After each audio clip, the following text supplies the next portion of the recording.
G'day folks, and welcome to this review of Axis Empire's Dai Senso.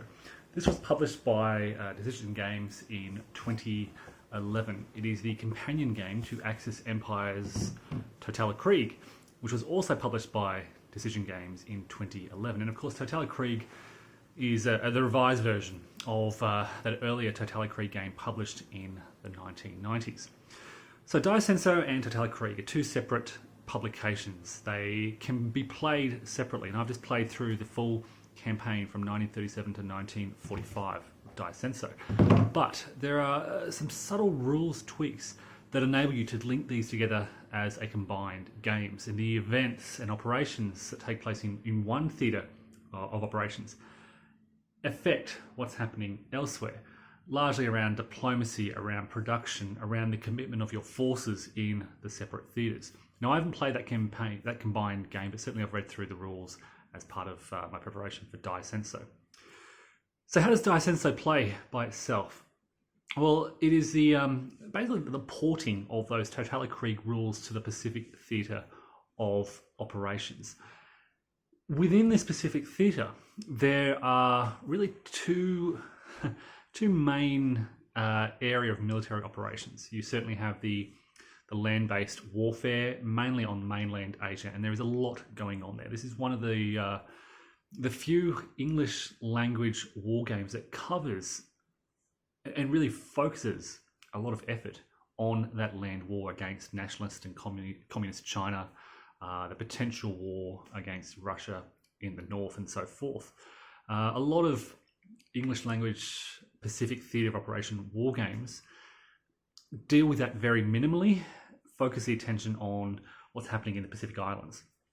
Axis Empire Dai Senso places a lot of attention here, and about a quarter of the map consists of that mainland Asia, Southeast Asia, and so forth.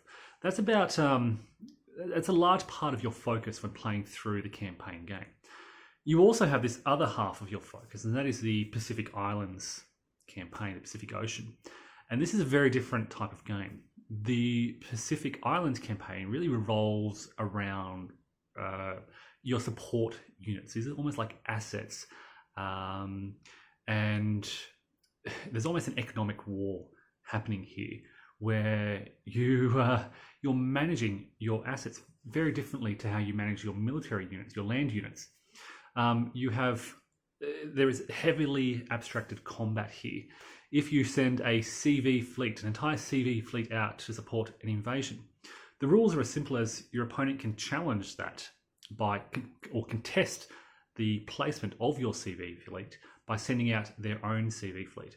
When that happens, both CV fleets are moved to the Naval Warfare Delay Box. That's it. There's no dice rolling. There's no combat sequence. They're simply both removed, placed in the box. I will point out there is an expansion to this. It will be part, I understand, of the revised combined Axis Empires publication, which should be coming out from Decision Games maybe 2021, 2022. And that provides more detail for that naval combat. Just be mindful of that. If you want the nitty-gritty naval combat, if you want named ships, you don't get that in the base game of Dai Senso. It is what it is, though, and I quite like that level of abstraction. It's enough. There is enough going on elsewhere. Dai Senso is at the very high echelons of grand strategic warfare. We are talking about you managing your government. The Axis powers in particular have to negotiate between naval supremacy and military or army supremacy in their government. They need to, each seasonal turn, you will pick a political options card, and this dictates what your government will be doing over the next sort of 3 months of politics, diplomacy, and warfare. There is a strong diplomatic and political element to gameplay. For large parts of the game, there is no actual fighting taking place. Instead, you're playing these option cards to influence other other minor countries, try and influence them to your side. There is a lot of die rolling, a lot of random events. I'll talk about that in just a moment. But this, much of the course of the war, much of the course of gameplay is taking place at that very high grand strategic level. Yes, there are army units. Yes, you're moving around your forces around the map, but it all seems very minor or insignificant in the grand scheme of this grand strategic focus. The focus of your efforts, the factors that will shape the course of the war are your selection of those option cards. And you have each force, the Axis powers, Japan, the Western forces, the US, British and Commonwealth, and the Soviet Russian forces. They all have a deck of about 57, 58 cards to choose from. That deck is divided into pre-war, limited war, and total war. So at the start of the 1937 campaign, you have access just to your pre-war deck. And that is heavily seeded with diplomacy cards, preparing for war, government change cards, things like that. There's not a lot of blitz, invasion, beachhead type cards. They'll come later, technology type cards. Once the war begins to escalate and you get to limited war, you'll add your limited war deck, and that can happen within the first year of 1937, as it did in my game. This then begins to ramp up your industrial efforts. You get more forces. You begin to shape government policy. Do you want a naval-based policy or a land-based policy? Do you want to focus on political improvements or economic improvements? And these are very important decision trees, sending you in vastly different directions that will shape your strategies for years to come. By 1944, 1945, the decisions I made in 1937-38 were seeing fruition, but in some parts they're also coming back to haunt me because I decided to ignore my naval issues, naval investment in 37-38, and by 1944-45, it's too late to go back and change those decisions. The decisions had been made. I no longer had a lot of those naval cards in my deck. So of that 57, 58 card deck, you'll pick a card, you'll go down a decision tree. And let me say, this is an incredibly well-designed system. There are so many choices open to you. The paths you go down have the potential to be very diverse and very unique. There is truly the sense that I could set this up again, play through it immediately, and I would have an entirely different gaming experience. In the full campaign game that I've just played, I focused on economic and political investment. I wanted a stable government. I wanted an economy that could replace my land units. I was focused on this land war in China, and I set myself the early goal as the Japanese player of defeating China. So a lot of land investment. I almost ignore the Pacific Islands completely, partly because I was worried about those support unit rules, partly because as a new player, I thought it would be easier to focus on the land war. The land rules are very easy to understand. So I did this, and it paid off. Within a few years, focusing all my energy on nationalist China, I had effectively captured China, with the exception of communist Chinese forces in Kansu, who remain there to this day in 1945. Once that was done, I shifted my attention to Russia. This is before the Americans could build up. And I shifted my land forces north and did that. Now, in the next game I play, maybe I'll focus on the Pacific Islands, or maybe I'll invest more heavily in naval warfare or future technologies, future production. There are so many different options you have with these political card segments, with the course of your war, with where you want to focus on. I signed a neutrality pact with Britain, which kept all British and Commonwealth forces out of the war until mid-1945, just before the end of the war. This is an alternative to the historical course of events, of course, where Japan signed this neutrality pact with Russia and kept Russia out of the war until about the same stage, mid to late 1945. So instead, I decided to go to war with Russia and ignore Britain. This is because I had those land forces, I had the production going. Early in 1940, 1941, Russia is still relatively weak. They're preoccupied over in Europe. those European events are affecting what's happening in Dai Senso. When you're not linking this with a combined game, there are other rules that influence what's happening, that represent the war in Europe. Now, the rulebook at first glance appears quite a handful. It is 67 pages long. This is my print off of the living rules, which were published. So this is from 2014. But the learning scenarios are beautifully designed to get new players into the game. I highly recommend, if you're going to play Dai Senso, work through those learning scenarios. I was able to go through the learning scenarios very quickly, they're fast playing, and then jump straight into a full campaign. It's recommended you start with something like 1941-42 campaign, but I felt confident with the rules jumping in early. I wanted to see how that diplomacy unfolded. I wanted to experience the focus of that land war in China, and I'm glad I did. By 1941-42, there's a greater focus on the Pacific Islands, but that's also slightly more difficult because of the use of support units. So working through the learning scenarios and then jumping straight into the 1937 campaign, I felt pretty confident with the rules. I felt that I had a strong grasp of perhaps 90 to 95% of what was in here. About a third of this rulebook is dedicated to lookup only rules. They call them lookup rules.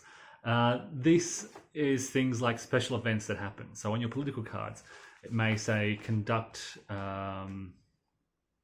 country resists, or you may do intensive bombing. When that happens, you simply look at the rulebook and it says, when this marker is removed from the turn track, do this. So there's a lot of consultation, and I'm glad I printed this off because they get quite aware. I'm constantly flicking through this. I spend a lot of time, in fact, probably the bulk of my time, flicking through pages in this rulebook. I recognize that may turn off a lot of people, that you're spending a lot of time not actually in front of the game, but reflecting on what your political event cards mean and working through options. A lot of the political event cards ask you to make a die roll. You consult a chart on your force faction aid card. That will direct you to a different paragraph in this book. So it may say, make a cabinet shuffle roll, you roll there. Then it'll say roll on the Bushido table, you roll on there. It'll say check, a China incident occurs. So you'll go to China incident and it may say, you can change this event to minor country politics. The area table must be area table China. Then you'll roll on the area table for China. It might bring up nationalist Chinese. Then you'll go to minor country politics. You'll check if it's pre-war or total war.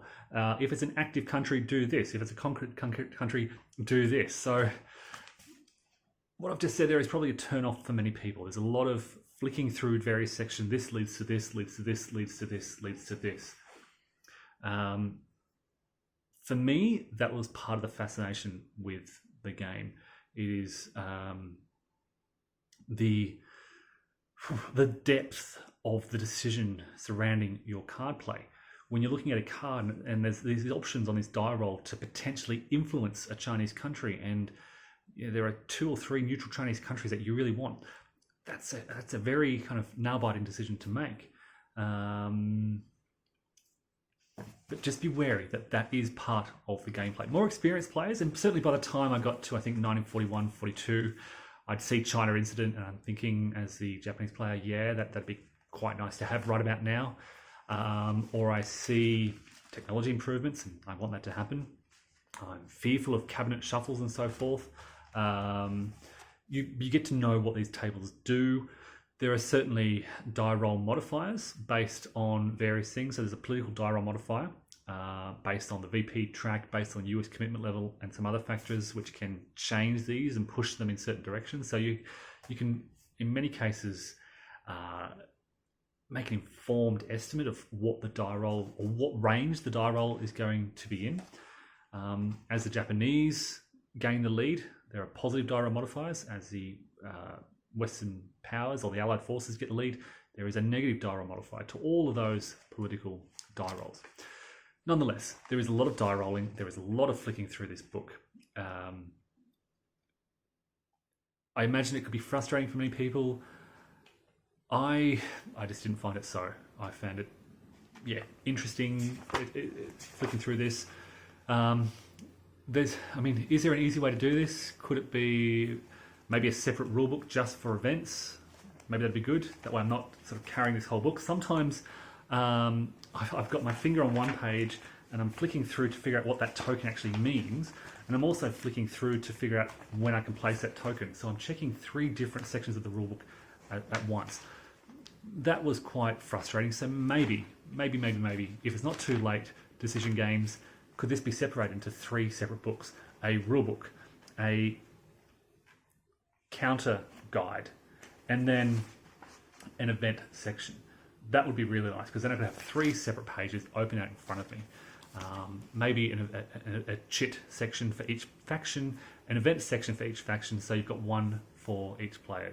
Having said that, I'm printing off rulebooks for most games now anyway, and I actually prefer companies save a bit of money on printing and direct us to a living rulebook. But again, I recognise that's a contentious issue. So how is Axis Empire's Dai Senso from other Pacific Theatre of Operation war games? Because it is at a grand strategic level, the combat, the naval movement, naval warfare, the whole supply and island campaigns are very heavily abstracted, and it's something to be mindful of because it has the potential to turn a lot of people off. As I said earlier, you don't have named ships, you don't have commanders, you just have tokens representing an entire CV fleet, or tokens representing an entire surface fleet, or troop convoys, or supply convoys. This I recognise this heavy level of abstraction may turn a lot of people off the game. Personally, I liked it. You're thinking big. You're not just thinking about one particular ship. You are thinking about, the invasion of Guam is handled in a matter of minutes, seconds perhaps, rather than drawn out over dozens of minutes or hours or so forth. Keep in mind, you're not just talking about 1 month, 2 months of war or a year of war. You're talking about the full 1937 to 1945 at that grand, that big level, big scope. It is a long game. This scenario, it says you can play it in about 20 hours. It's taken me several weeks. Now, granted, I'm a relatively new, inexperienced player. I've been playing here and there. Sometimes I'll sit down and just play a little bit at a time. I've been playing other stuff as well. But it's still a long game. Experienced players might get done in 20 minutes. In 20 hours. New players, it's hard to estimate. 2 to 3 times as long. It is new player friendly. It is an easy game to teach your friends. It's a difficult game to master. So having played through the full campaign, there are so many cards that I didn't play. There are so many decision trees that I didn't go down, of course. It's easy to teach someone the basics of combat, of card play, of support unit placement and contestation. It's an incredibly difficult game to master. There is so much depth to this game. It would certainly benefit from repeated play. And I certainly get the sense, and I don't know, but I certainly get the sense that this must have been very heavily play tested. It is very finely polished. It is remarkably well designed in terms of, I just feel the potential balance. Yes, the Axis won my game because I feel I played the Axis better. I felt like I drew on my, I felt like it's easy to play as the Axis player. And thus I was able to gain these advantages, whereas I struggled with many of the rules surrounding the Western forces. So an easy game to teach, but certainly a difficult game to master. I feel the potential for high replayability. As I said, every time you play this game, there's a potential for a vastly different experience of war. Perhaps Russia has a neutrality pact and the Japanese go all out in the Pacific, or they go and conquer India. I never touched India as the Japanese, or Siam, or the Malay Peninsula in this game. Yeah, so many different options to explore. Certainly, yeah, as I said, it has a lot of depth and it would benefit from repeated plays. The problem with that, it is such a long game to play. Even for experienced players, you're completing this in maybe 20, 30 hours.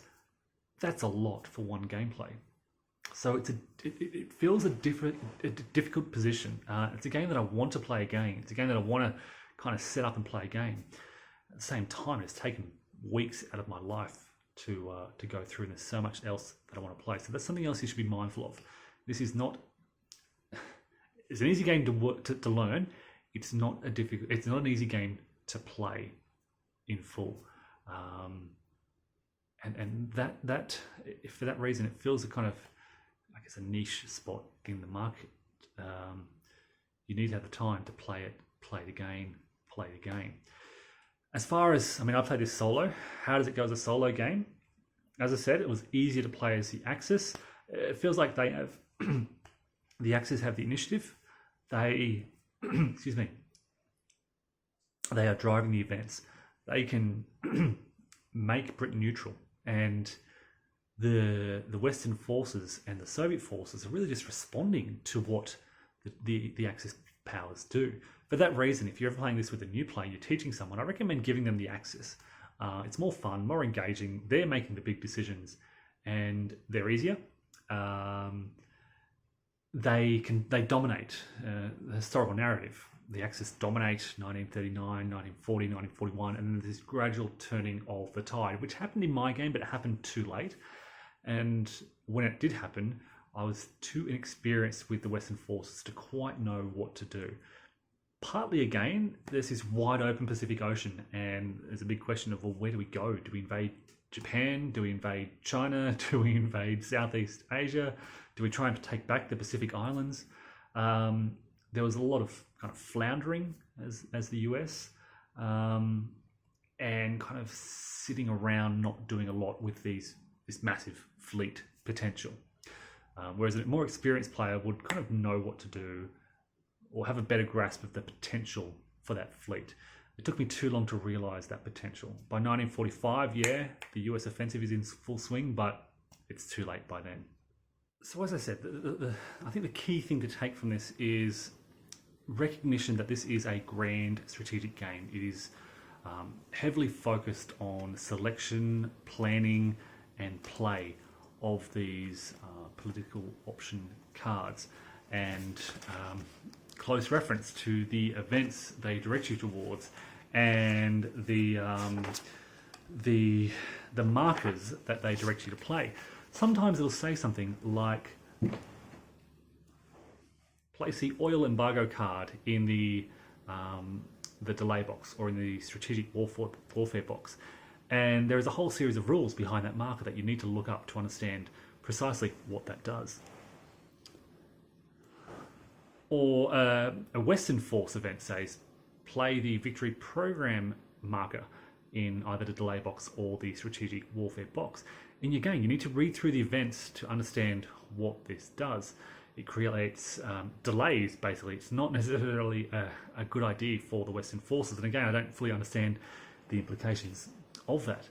Well, this is just the Axis deck, and I think it's only part of the Axis deck. But again, this is a key part of the game. Reading through these cards, most of these cards have prerequisites. So you're reading the prerequisites and you're planning ahead. So if you want to play Tenno Heike Bonsai, you need, well, for example, for a start, the Allies need to be winning the game. The VP marker reads Allied Crusade, but the Japanese mandate or Hako Ichiu marker must be on the VP track. So if you want this for whatever reason, you need to plan ahead and play those other cards that meet those prerequisites. Here's Hako Ichiyo. Now if I want to play that marker, it also has prerequisites. Tojo expands power has been played. So then you've got to go find Tojo expands power. And fortunately, it doesn't have any prerequisites apart from having access to this Total War deck. So you're constantly thinking ahead. You're constantly thinking about what direction you want to take your war, what strategies you want to employ, and what cards you need to play in the short term to meet your longer term goals. High level strategy, events, big picture thinking. That's the key message of Axis Empire's Dai Senso. Drilling down in more detail. Yes, there are land units, there are fleets, support markers, and so forth. But I get the sense that the decisions you make in the card play, in terms of, for example, the Japanese bringing on replacements, suddenly bringing on 4 extra units onto the board, is more important than precisely where they move their units or so forth. This is not necessarily a game where you're focused on tactical operational maneuvers. It's more about the broader strength of your force. If the Japanese are playing the right card, they're bringing on more forces onto the board, if they're playing diplomacy right and bringing on powerful allies, minor nations and so forth, getting access to the back door of their enemies in terms of alternate routes to their cities and so forth, then they're doing the right thing. If they're focused on sort of little operational maneuvers, trying to get 2-to-1 odds in this particular combat, I think they're focused on the wrong thing. And again, this reinforces my point that this is grand strategic thinking, where, the focus of so much of your attention is cards, events, and strategy, rather than the nitty-gritty detail of where your armies are, where your fleets are, and where you're going to attack next. So, why might you like Axis Empire's Dai Senso? You might like it, if you have a lot of time to spare. This is, even if you're playing a shortish campaign, it is still a long game. It is not complicated to learn, difficult to master, yes. So good if you've got another friend who hasn't played it yet, you can learn it side by side. Pretty easy to get into. You need to keep in mind, as I've kind of repeated a few times, that it is grand strategy, political, diplomacy, big picture thinking. It is not a tactical operational game. Despite the fact that there are many counters on the board, that's less of a concern than how those counters get there, how you were able to build those counters, how you got those counters in your force pool, how your economy is being managed, and so forth, what option cards you're playing. You probably won't like this if you hate constantly consulting the rulebook. Even once I knew the game. China Incident, I kind of know what China Incident does, but even when China Incident comes up, I flick to China Incident and I make sure I'm doing all these things correctly. I very rarely negotiated, for example, but I constantly reminded myself that it's an option I can choose. So you are constantly flicking through the rulebook, not necessarily to check rules, but to check what events do. China Incident barely happened, for example, throughout 1942, 1943, 1944. And then it happened, I think, twice in 1945, 3 times maybe, in 1945, based on those political events that I played. So a lot of rules consultation, not to check the rules, but to check the events and what the events actually do. Because there are so many different events that can happen. Military takeover, failure command, axis, what else? Roll on the Bushido table, roll on the strategy board table, bonsai event, ceded land event, quarantine treaty, surrender treaty, Russian neutrality pact. This is just going through a couple of cards. This is just for the Axis hand. And of course, keep in mind there's a Western hand of cards and a Soviet hand of cards, and they're all planning different things. So a lot of rules consultation. If you don't like constantly flicking through rule books, spending a lot of time sitting around, you may not like this. It's a slow moving game. As I said, you're spending a lot of your time looking through events, looking through rule books, and planning your move. The actual implementation of those plans, the movement of your armies is pretty quick. You're not spending a lot of time moving your armies around. Moving your armies around is probably 10 to 20% of gameplay time, if that. That's probably a generous estimate. So if you want something where you're moving armies around, doing a lot of combats, this may not fulfill your wishes. Most turns, the vast majority of the turns throughout this campaign, there were at most 1 or 2 combats taking place. Because I was so focused on this War of Russia, each turn, the Japanese might make 1 or 2 attacks, rarely more than that. In the final few turns of the game, the Americans were making 1 or 2 attacks on the Japanese in the Philippines, at most 2. And that's all the combat that's happening throughout the entire turn. The rest of their turn was option card selection, event resolution, die rolling for political events, conditional events, placing replacements, placing detachments, combining units or breaking units down, and a little bit of maneuvering of forces. You're often moving forces around, but not necessarily to attack, just to get them in better position. The placement of those support units, convoys, fleets, and so forth is happening all the time. Convoys and supply convoys in particular, because your units need supply. So you're often thinking about those. So that gives you a sense of what type of game it is. So that is Axis Empire's Dai Senso. I very much enjoyed it. I love playing it as a solo game. I hope I've given you a sense of what it's like. If it looks interesting, by all means, check it out. Check out Decision Games' website. Check out their combined game coming out 2021-2022, Axis Empires, Totalkrieg and Dai Senso combined. I know there are a lot of copies of this on the second-hand market at a reduced price, because people are mindful that this is coming, a revised version is coming out. Having said that, this is very much playable. I have no regrets buying the 2011 version.